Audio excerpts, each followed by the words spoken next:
করে নির্বাচন দিতে হবে। নির্বাচনের জন্য জামাত ইসলামী রাজনীতি করে এটা ঠিক, কিন্তু যেন তেন কোন একটা নির্বাচন বাংলাদেশে আর হতে দেওয়া হবে না। আমরা 2024 সালের জুলাই আগস্ট গুলির সামনে বুক পেতে দিয়েছিলাম, বুলেটের বিরুদ্ধে লড়াই করেছি। এবার ব্যালটের বিপ্লবের জন্য আরেকবার বুকের সামনে গুলি ধারণ করে ভোট ডাকাতদের আমরা প্রতিহত করবই।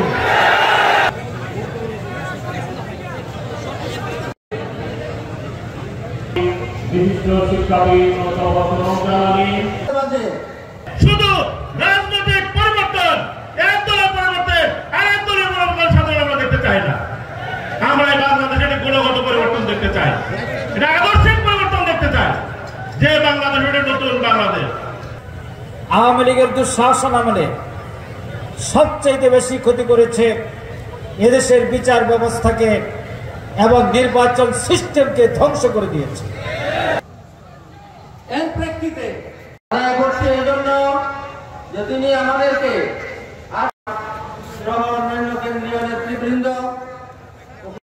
সম্মানিত সভাপতি, কিন্তু সারা দুনিয়াতে যদি কোরআনের আইন চালু করতে হয়, বিশেষ করে বাংলাদেশে, তাহলে জাতীয় সংসদে কোরআনের আলো জ্বালাতে হবে।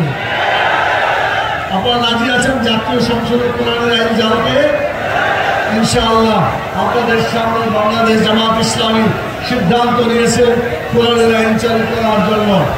ঝড় বৃষ্টি উপেক্ষা করে কিশোরগঞ্জে হাজার হাজার কর্মী ভাইরা কিশোরগঞ্জের প্রত্যন্ত অঞ্চল থেকে আপনারা চলে এসেছেন।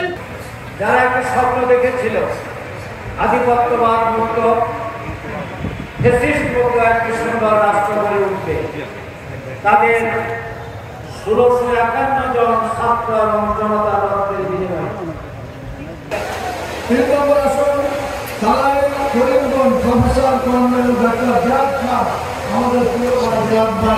সকলের বিনিয়োগ বিশিষ্ট আপনারা যদি চিকিৎসা করতে চান যোগাযোগ করবেন।